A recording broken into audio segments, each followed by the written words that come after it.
Hey everybody, I'm here today with Ben Walker from Walker Performance Filtration, and tell me about, I know I just got these in, so for legit, like I'm already selling them, but tell us a little bit about what we're looking at here, Ben. So foam padding basically goes up and around the air filter, and what this is doing is creating a roost deflector. So if your air filter sticks up into dirty air at all, this is basically an item that's going to create no restriction on the air filter, so you're going to get optimal performance, but yet it's a blanket of cushioning to allow it to not beat up the air filter in rough conditions. Well, you mentioned roostering, so you're saying that when there's dirt or mud clods and things that are flying off of the cars in front of you and hitting the air filter, that they can actually, it's one thing that you're trying to keep the dirt out of the air filter, but also trying to keep those impacts. I mean, these are like little meteors basically hitting. Yeah, absolutely. It's impalement and it's face velocity, and that face velocity is huge off that tire in front of you at 100 miles an hour, even at 50 miles an hour. And so any bit you can do to protect your engine, number one,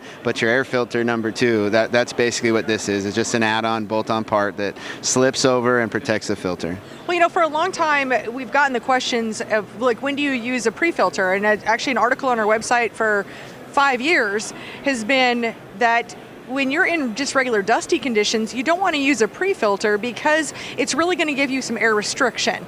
When you really want to use them is to keep out mud. So if you're in a really heavy, wet, muddy track and there's clods of mud coming up, that's really what's going to protect your filter. But in this case, we're not cutting down on any of the airflow at all, but we are still protecting from mud, from debris, from all of those things. Yeah, correct. This is the same technology that's been around in motorcycles for 100 years, and basically all the motorcycles are foam filters. They don't use it for air filters because it's basically doesn't hold the dirt like the cotton does, and you can't pleat it, and so there's many reasons. But as far as restriction goes, it has zero restriction. It's one of the best medias to use for air filters.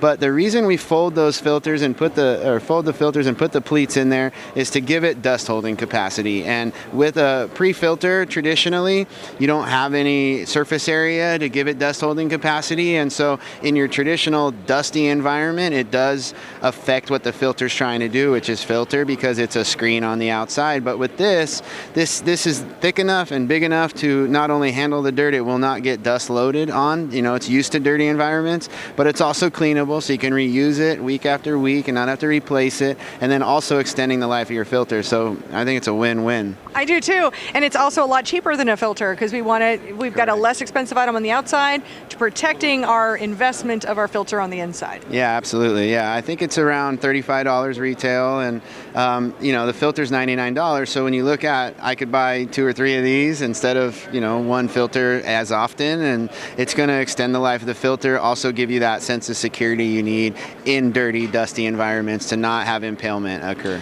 I love it. So, of course, the foam filters, what are we calling these? Foam filters? Yeah, foam pre-filters. Yes, foam pre-filters are available on our website on CrateInsider.com. Thank you so much for watching.